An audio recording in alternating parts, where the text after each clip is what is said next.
What's going on, Sportskeeda fans? We are live. We are here on Sportskeeda. We are Smack Talk, and I am in for Rick Ucchino. I am your host tonight, Jose G. And to my left is SK Wrestling writer and contributor, Sid Pullar SP3. What's going on, broski?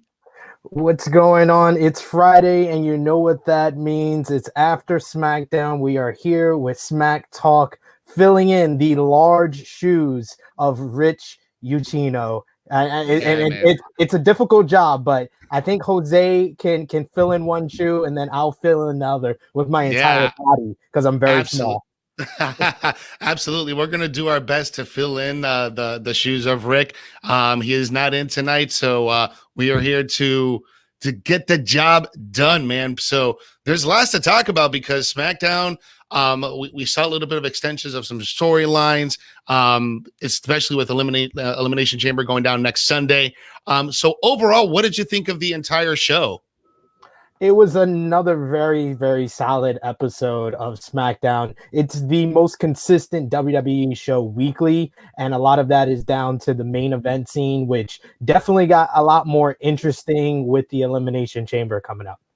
Oh, I completely agree. And guys, and before we get into the full review for tonight, make sure you follow us on all of our social media at SK Wrestling here on Facebook and on YouTube. If you're watching on our YouTube right now, make sure you hit that like button and smash that subscribe button and hit your notification bell so that way you never miss a live video or an update. And if you're watching here on Facebook, just make sure you hit that live and share button and share in your favorite wrestling group and tag your friends so they can join us in the conversation so we can get your thoughts on tonight's SmackDown. So moving on, let's talk about the opening of SmackDown. Roman Reigns was supposed to have this blockbuster announcement. As we saw in the opening of SmackDown, Adam Pearce was waiting in the middle of the ring to unveil this announcement. Initially, the announcement was going to be the same announcement that he had on Monday night with Drew McIntyre defending his WWE title inside the Elimination Chamber. But Paul Heyman kind of put the brakes on that. What'd you say, Sid? Paul Heyman was masterful in this opening segment. His one line saying that without Roman Reigns, last year's WrestleMania was the lowest attended WrestleMania of all time was one of the greatest lines ever. I was hysterically laughing. Great stuff from Paul Heyman. Yeah, absolutely. That was, I mean, not to mention that we have a global pandemic going on, but nice little jab there. I love that. I love that he put that line in there. But looks like Roman Reigns will not be defending his title inside the Elimination Chamber because Paul Heyman made it very clear that there's no stipulation in his contract that he has to defend inside the Elimination Chamber, but he does have to defend it at the Elimination Chamber. So he tells Adam Pearce, he's like, you know what? This is what we're going to do. How about you put together the best SmackDown superstars inside the Elimination Chamber? The winner of that match will get an immediate title shot at Roman Reigns the very same night. And Adam Pearce is just kind of baffled on what's going on. And he's like, kind of goes along with it. So, I mean, I think it's a genius idea just to kind of keep the real heel version of Roman Reigns going, when you have the most dominant WWE champion right now in the last 2 years on Raw with Drew McIntyre defending his title inside the Elimination Chamber. And then on a whole nother contrast on Roman Reigns just kind of be like, no, I'm just going to do whatever I want. And, this is how I want it. I just love the difference between the two champions. You got Drew fighting off all the former world champions and Roman just being like, no, I'm not going to do that. I want them to be weakened by the Elimination Chamber before I one-on-one with them. But it's in the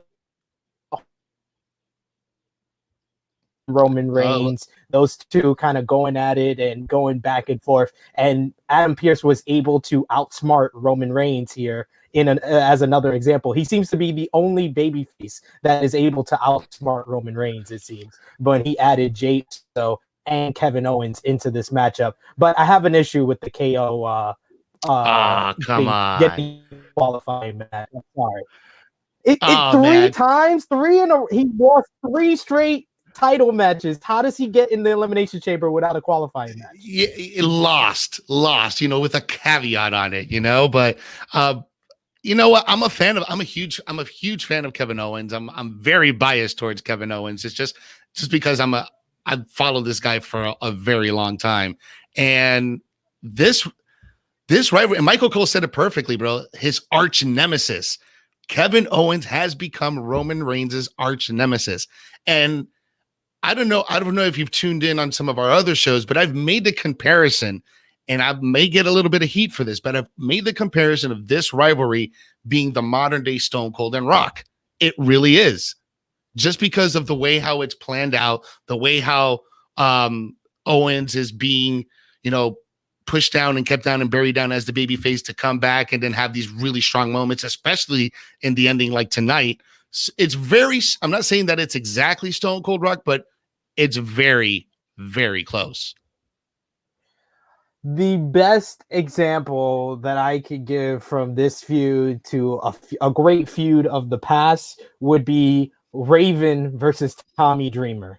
Because Raven versus Tommy Dreamer was all about the heel beating up the babyface time after time after time, and always having the backup to kind of have the insurance policy in his back pocket. So this kind of fits the norm of what we've seen with Roman and KO, but I do like the Austin Rock comparison due to their characters, because Roman is very much the overconfident jock that Rock played. He just plays it at a different level. While Rock used comedy to kind of put that across, Roman uses intimidation. So I kind of like that comparison. And of course, Kevin Owens, as we saw with the ending of the show, he has Stone Cold's bloodstream, it seems, and he plays the anti-hero very well, and has been before his time in WWE. I completely agree. Now, Sonya Deville backstage set up what we call a tag team qualifying match for the Elimination Chamber, which normally doesn't happen, but because we only have less than a week, or just a little bit over a week, to the Elimination Chamber, because it seems like WWE like to announce this pay-per-view very last minute. So Sonya Deville made a tag team match with King Corbin and Sami Zayn versus Rey and Dominic Mysterio. And whoever team wins goes to the Elimination Chamber, with Corbin and Sami Zayn going over. So we already have 3 heels. So we got Jey Uso, we got Sami Zayn, and we got King Corbin. And then the other qualifying matches, is the qualifying match that closed out the show, was Daniel Bryan and Cesaro versus the Dirty Dogs, Rude and Ziggler. Daniel Bryan and Cesaro got a much needed win, and kudos to Cesaro, man. 3 weeks in a row. And the guys on air, Graves said it the best, the most underrated wrestler in WWE. I have to completely agree.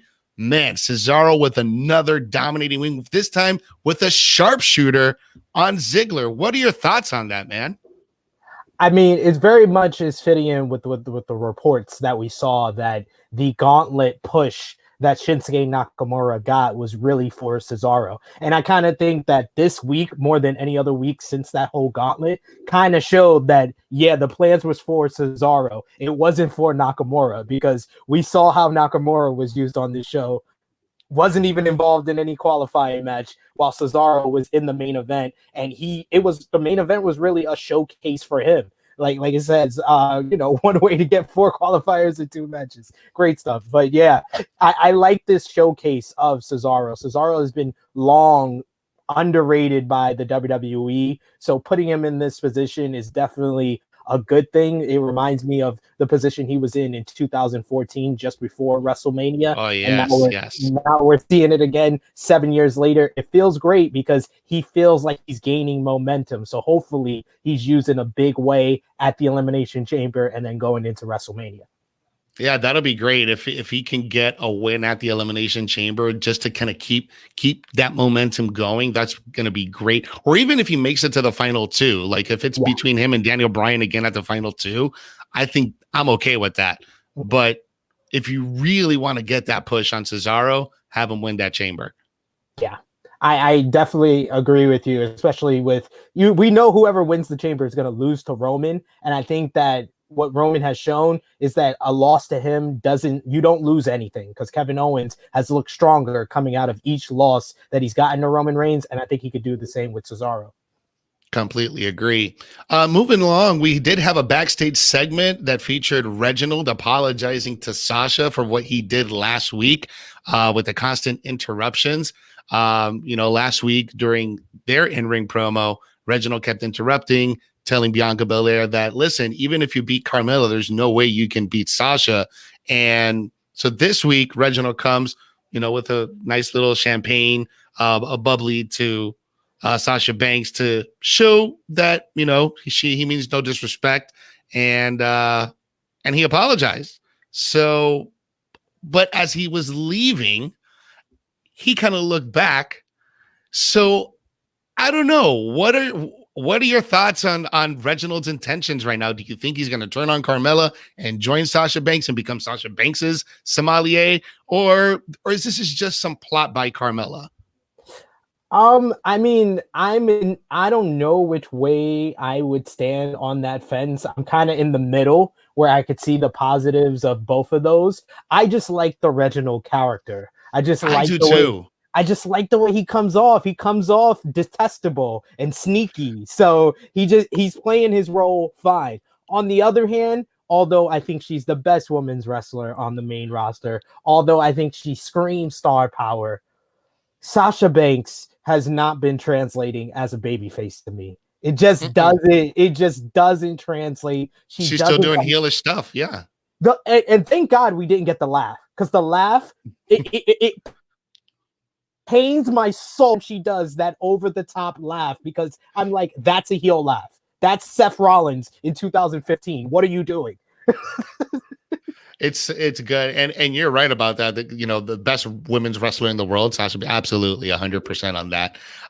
Let's move along, because we did get to see an in-ring promo by Big E. He did address his title defense last week against Apollo Crews and Sami Zayn. In the midst of the promo, Apollo Crews did interrupt Big E, because Big E was about to issue an open challenge, and Apollo was rushing right for the opportunity, saying that he accept, but Big E kind of put the brakes on him and said he's already had multiple opportunities. And that didn't sit well with Apollo. Apollo got in Big E's face. And tonight we finally got to see the full heel turn, and in my eyes, for Apollo Crews, as Big E was facing Shinsuke Nakamura tonight. Yeah, I don't know. I just felt like it could have been stronger, because we've been building for this. Yeah, because we've been building for this for a couple of weeks now, and for him to kind of just get involved the way he did and not really beat down Big E and really take out his frustration for Big E kind of passing him aside and, failing to win the Intercontinental Championship. You didn't feel the anger and the passion that has kind of been boiling up and simmering over the last couple of weeks that we've seen on SmackDown and Talking Smack when he finally did a turn. He just basically got involved and kind of came off as whiny and complaining. Like everything Big E said was proven right by what he did in the end. I agree, man. I feel like even though it was just such a random interference. Like, I probably would have preferred if he maybe would have tripped him or caused even more of a sneakier distraction, as opposed to physically getting involved in the match. But you're absolutely right. I feel like that turn should have been more drastic, maybe with a chair shot, maybe, a little bit more ruthless, since we did see him hanging out with Roman and Paul a few weeks ago backstage. Maybe incorporate some of that. I mean, look what it did for Jey Uso. Jey Uso, immediately after the tag match tonight, he attacked Cesaro with the chair. That's what Apollo should have done. Apollo should have hit him with a chair shot, send that clear message that I'm not going to keep waiting. Because even though Apollo Crews has lost his opportunities, he had a triple threat match last week. Yeah, that's fine. He got pinned. That's fine. But I think he can bona fide definitely beat Big E given the opportunity. But he needs to be sneaky about it. He needs to do whatever he needs to do to get that win, and he'll be able to do it. But for some reason, I don't think he wants to let go of that. I just really like what's building between him and Big E. Like that promo segment, without them using the mics, you kind of got the emotion of both men, and the fact that, you know, this animosity between the two is building. The fact that they didn't want to talk into the mic, it was kind of like they were having a personal conversation. So you kind of got the conflict a little bit more there. That's why, like, when Shinsuke Nakamura came down, until they had the necks and let us know they were going to commercial, I was like, Apollo should just attack him. He should just attack him. Like, you're not going to have a match without me. Like, I'm the person that accepted the challenge. You can't just have another match. I'm the person that gets this shot at the title. If I don't get a shot, no one does. I would have liked that a little bit more. Yeah, I completely agree with that. Now tonight we did get to see the return of the Architect. If you notice that, they started calling him the Architect. They didn't call him the Messiah tonight. And not only that, but we got the Monday Night Rollins theme music back, bro, and new graphics. And he looks like televangelist Seth Rollins with the leather suit and the leather, you know, and the leather tie. I mean, you know, coming back, you know, he acknowledged that, you know, a lot of things has changed, as we all know. You know, Baby Rue was born back in December, so now he's a father. But he acknowledged that you know, being a father now has given him a new vision of what he needs to do on SmackDown, and he says that he's going to be the leader that SmackDown needs to go into the bigger future to make it better than what it is. Kind of continuing with the Messiah persona that he was having, but now with the Embrace the Vision slogan. So are you digging the new revamped Rollins? Embrace the Vision. I would have loved if he came out with like a diamond in his forehead or vibranium. that would have put it all together. Would have had pop culture reference all in there, all in one. Or even if he would have had like a glove. Like a glove with some stones on it or something, like Embrace the Vision or something like that. That would have been great. I dig it. I dig it. We got to have Becky come out as like Scarlet Witch and just, you know, would have put it all together. But WWE is going to turn into WandaVision. Of course, that's the next thing. You know, just because they turned down Disney doesn't mean that they can't make the pop culture reference to them. So exactly. I like Burn It Down. I like Burn It Down coming back because I wasn't feeling the Messiah song too much. I like the gimmick. Is the song wasn't connecting like Burn It Down did for me. So I like the change back. But I really enjoyed him and Cesaro teasing a feud because I feel like that's another in line with this whole Cesaro push. I think the next step would be him and Seth Rollins. Yeah, I think so. I think what's probably going to happen, I think we might get Daniel Bryan and Seth Rollins. I think that's probably the way this is going to go, just because after he attacked Cesaro, Daniel Bryan kind of came out to his aid. So depending on what happens at Elimination Chamber, I think we might see a program, because I really wanted to see a program between Daniel Bryan and Roman, but I don't think that's going to happen. So I think now that Rollins is back, even though I would love to see Rollins and Cesaro, I really think it's going to be Rollins and Bryan.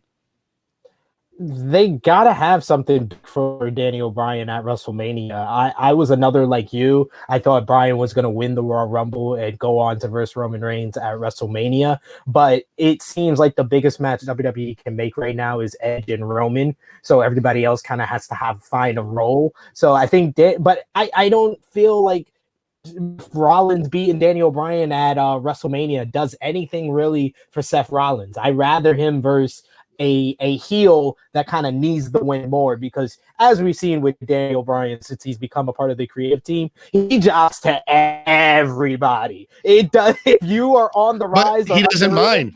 No, he doesn't mind. He doesn't mind putting over talent and good talent.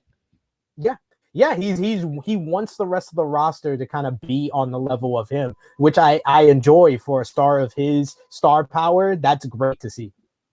Oh, absolutely. Reading some of your guys' comments, we got Ryan Markham saying, I like Seth Rollins' Burn It Down. He loves it.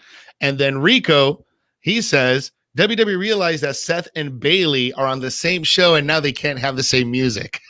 It's a good one. Yeah, True. Yeah, absolutely. Yeah, it is true. But yeah, so Seth Rollins came back. He was giving a speech about what was going on. The entire SmackDown locker room was at ringside after Rollins started talking about, the future and me being the leader and let me work for you. The entire locker room leaves minus Cesaro, and that's when the attack came about.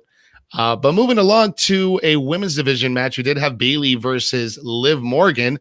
Great segue since we were just talking about Bayley. Liv Morgan looking for a little bit of retribution from last week when Ruby Riott lost to Bayley due to Billie Kay interfering. And the same thing happened this week, not to the extent of last week, but Billie Kay came back down this time to apologize while having her resumes in her hand. Ruby Riott takes the resumes out, throws them in the ring without even realizing. Liv Morgan gets distracted. Bayley hits the rose plant.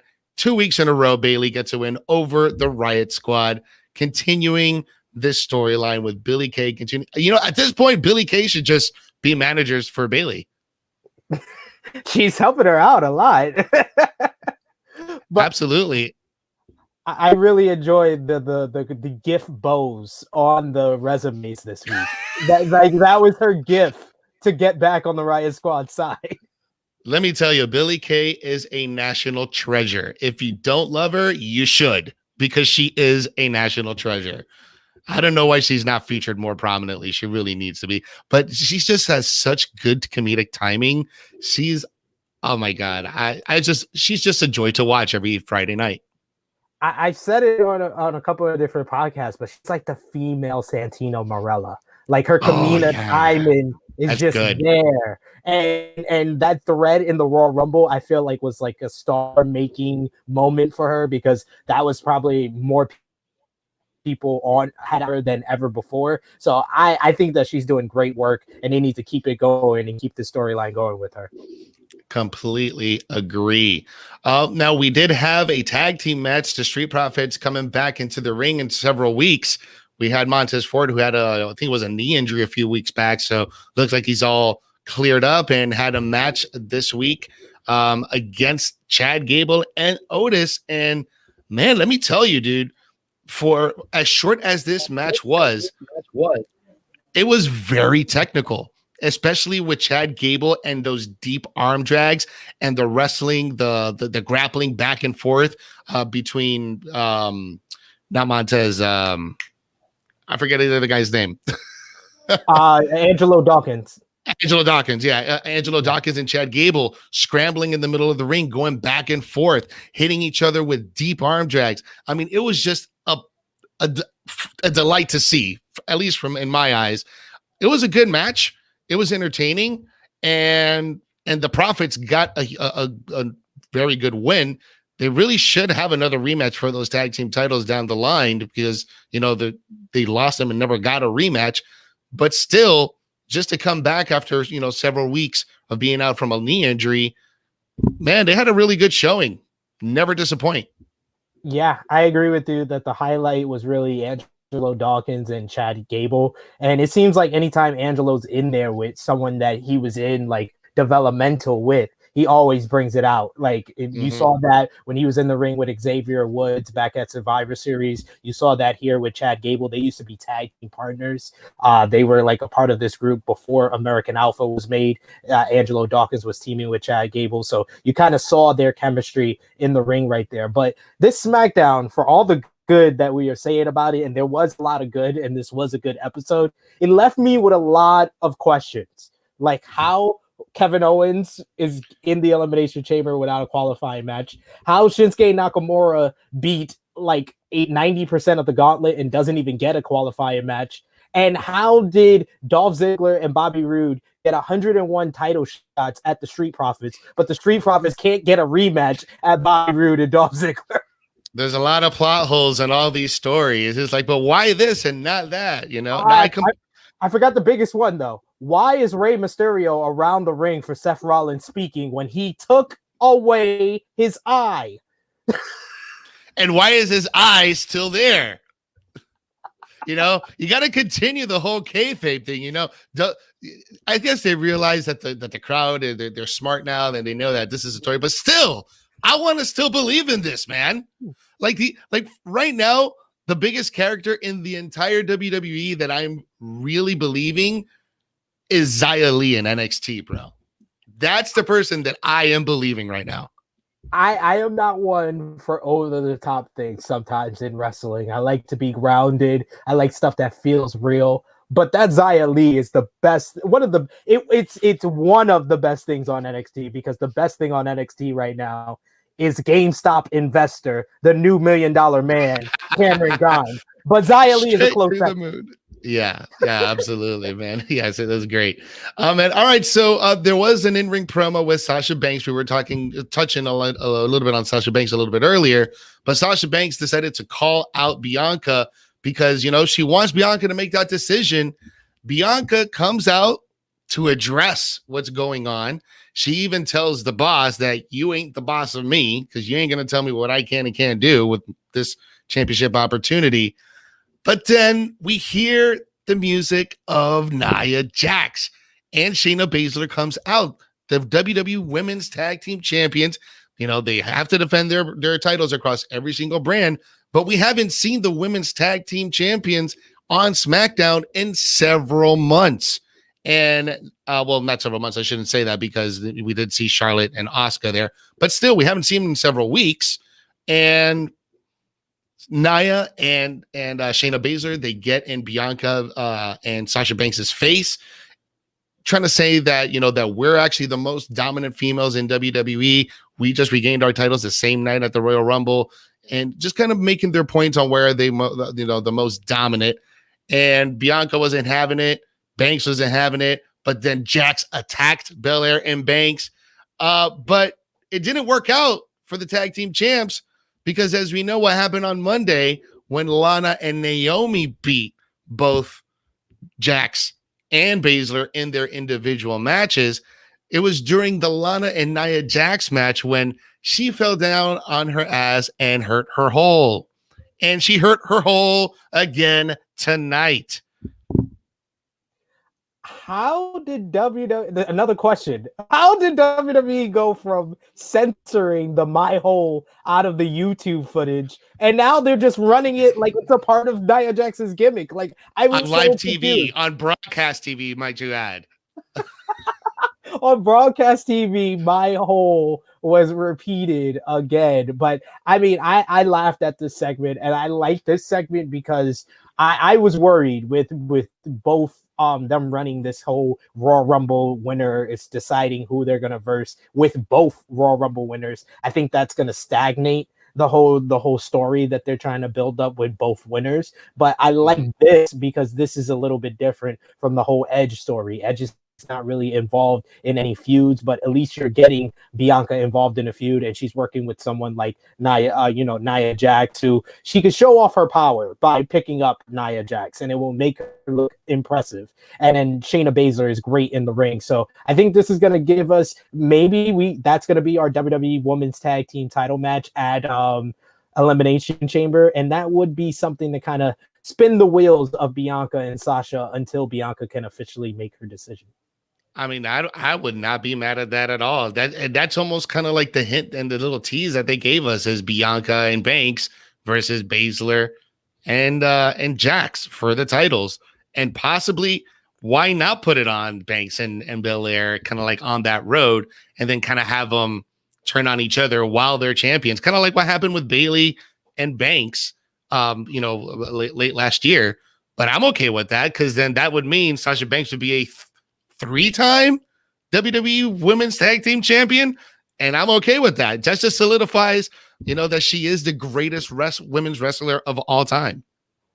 It would be another stamp on her accomplishment, on her accolades, but I kind of would compare it to HBK and John Cena ahead of WrestleMania 23, how they won the tag team titles on the road to WrestleMania, two baby faces teaming together, not really getting along, but still going for the tag team gold. I kind of see it as that a little bit more than Bayley and Sasha, but I like that comparison too. No, that's a great analogy, man. And as we talked a little bit earlier, in the qualifying match to close out SmackDown, it was Bobby Roode and Dolph Ziggler going up against Daniel Bryan and Cesaro, with Daniel Bryan and Cesaro getting the win, with Cesaro hitting the sharpshooter on Dolph Ziggler. But it was the close of the show, man. Jey Uso started things off with the chair shot. Then everyone, it was a free-for-all. At one moment, Sami Zayn turned on Baron Corbin, and it was just one after another. And then Kevin Owens, very Stone Coldish, bro. Kevin Owens' music hit, runs down, kick. You get a stunner. You get a stunner. You get a stunner. Everybody got a stunner. Kevin Owens stands tall, looks in the camera. If you thought you were going to get rid of me, you'll never get rid of me. Man, what a way to close out SmackDown.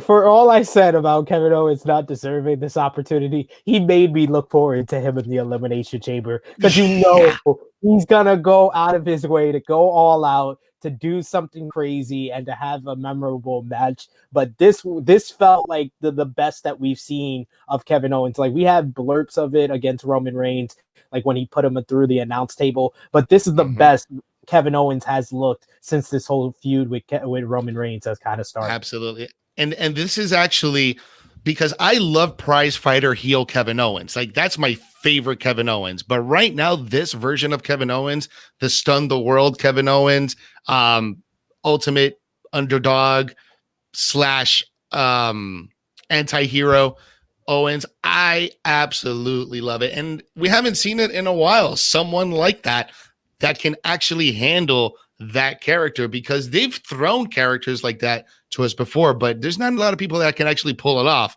And Kevin Owens, man, Kevin Owens pulled it off. Kevin Owens is bona fide, bro. I don't know if you had a chance to watch his interview with Ryan Satin a few days ago, and he was actually showing off the burn marks from his match at the Royal Rumble. It looks like he put his arm on a barbecue grill. It was like 3 or 4 marks on his bicep right over here. Yeah. The guy is out of this world. So he'll probably never, ever forget about that Universal Championship match, man. He's got a mark on him for life because of that. So no, I definitely agree with you. And this is the Kevin Owens, or the Kevin Steen, that I saw in like Ring of Honor before he came to WWE. Like, no one has gotten the anti-hero babyface quite like Kevin Owens since Stone Cold Steve Austin. I would say Kevin Owens, this babyface character, and Jon Moxley in AEW are the only things close to what Stone Cold was at his peak as an anti-hero. But I'm glad that fans are enjoying it, and I'm glad that we're seeing more of him in the main event, because he definitely deserves it with his performance over the last couple of months. I completely agree, man. All right, man. Well, that is our show, man. What did you guys think? Let us know in the comments. We will be back next Friday for another Smack Talk episode. Hopefully Rick Ucchino will be back by then, but if not, I'm more than happy to fill in. Sid, dude, it was a pleasure having you on the show tonight. Great show. Really appreciate it. Make sure you guys follow the True Heels Heat podcast for all your needs. Follow us here on social media, Hosted G Official and True Heel SP3, and also follow SK Wrestling on all of our social media across Instagram, Facebook, Twitter, and on YouTube. And if you're watching on YouTube, hit that subscribe button, like button, and notification bell so you never, ever miss a post or a live stream. So that's it for tonight's show. For Sid SP3, I'm Jose G. We'll see you guys next week.